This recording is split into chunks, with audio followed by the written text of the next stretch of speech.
excited to be here. I'm glad that that I've been invited to the orientation, and excited to get to work for bringing about the change that the people of our great Commonwealth of Pennsylvania have demanded, and excited to get to work. Thank you, everybody. Thank you, sir. Yeah. When did you officially get the invite? Thank you. Hi, how are you?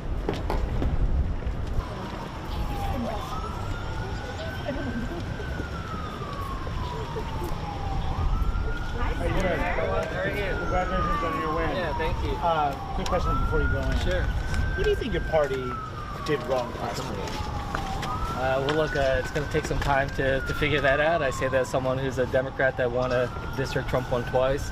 But look, I think that there were deeper just distrust and a lot of problems that people are facing right now that just don't feel like government right now is at all tackling that in any meaningful way. So it's gonna be a big effort to try to re-earn some of that trust and some of that effort. But I think we're up to the task. What explains New Jersey specifically, given that Harris? Oh yeah, that was very close. Were you surprised by that? I think for me, when I go around and I see just how much people were just feeling really unsettled about their lives, they talk about it as like this deep anxiety.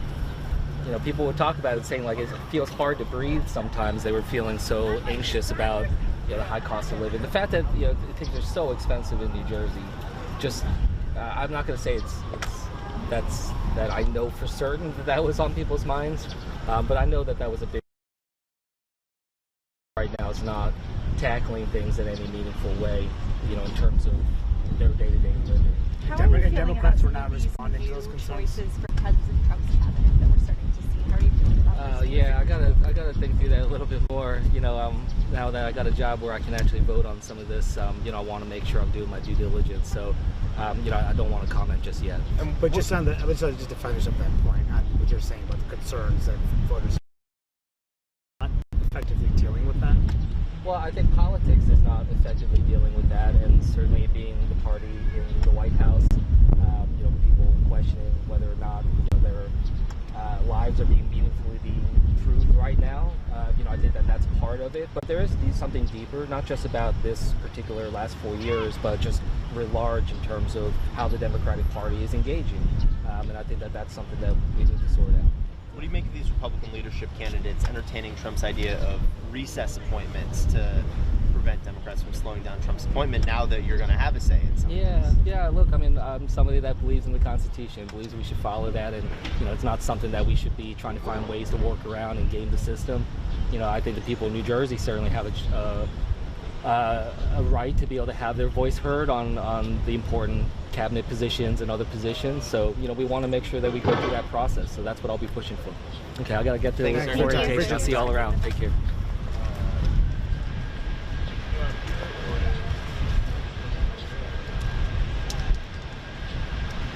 I'm going right in. Thanks, guys. How are you feeling today? Feeling good. Can you talk about what went wrong for your party in Michigan, Congresswoman? Let's keep it behind the lamppost for me. Guys, so if you're going to set up, do it behind the lamppost for me. Gotta keep the walkway clear.